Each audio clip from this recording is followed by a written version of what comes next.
Parisetik Baionara etxera bidaiatu du Linguae Vasconum Primitia liburuak. 1555 urtean Beñat Etxepare Baxena Bartarrak idatzi zuen lana, bigarren ez atera da Frantziako liburutegi nazionaletik, duela kasika 15 urte Eusko Legebiltzarrean izan da gero. Altxor gisa gordetzen dute, ezagutzen dugun ale bakarra baita. Euskara literaturako hizkuntza gisa aurkezten du liburu honek lehendabizikoz. Baina euskaraz inprimatutako lehen liburua baino gehiago da, ikonikoa sinbolo bat euskal nortasunaren ikurretako bat. Ez du soilik euskera hizkuntza kanporara ematen. Erakusten du badagoela sorkuntza bat euskeraz egiten zena, eta euskeraz ere gaur egun eta sortzen dena. Eta horrek badu tokia hemen eta izan dezake, eta guk gure jardunean egunero ikusten dugu, munduan ere badu bere tokia, baduelako besteen maila bera.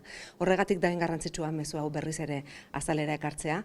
Eta 15 poemaz osaturiko bilduma, erlijioari, maitasunari eta euskarari gorazarre egiten dio Etxeparek. Horregatik, orduko mezua inoiz baino biziago dagoela nabarmendu dute. Baina hemen etxean eta Baionan ikustea hunkigarria da benetan, eta jende guztia gonbidatuko nuke etortzera eta kontzientzia hartzera benetan euskarak ere munduan baduela tokia. Aurrena etxean, baina munduan ere bagarela nor.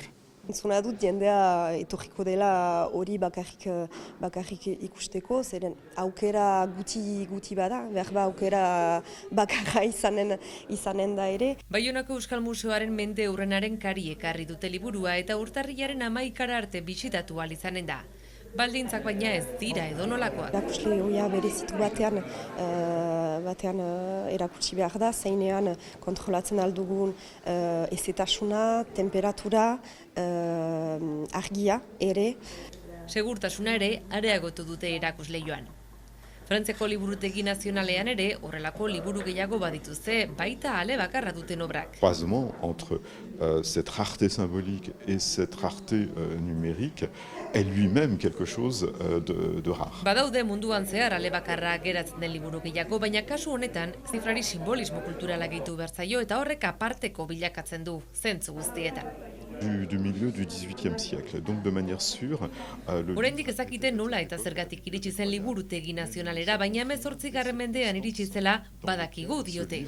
Est parvenu à la bibliothèque. Ikustekoa da, baina ulertzeko ere, zeren askotan ez dakigu ezer liburu hori buruz eta importantara ulertzea zer kontatzen duen, noiz idatzi izan zen, zer testu inguruan eta abar. Dû à faire de cet exemplaire un livre extrêmement précieux parce que non seulement Liburua 16. mendean bezalaxe kontserbatuta dago. Culturel, mais c'est aussi un livre qui est conservé tel qu'il l'était au XVIe siècle. Liburuarekin lotutako hainbat hitzaldi, bisita gidatu eta topaketa antolatu dituzte urtarrilera bitartean.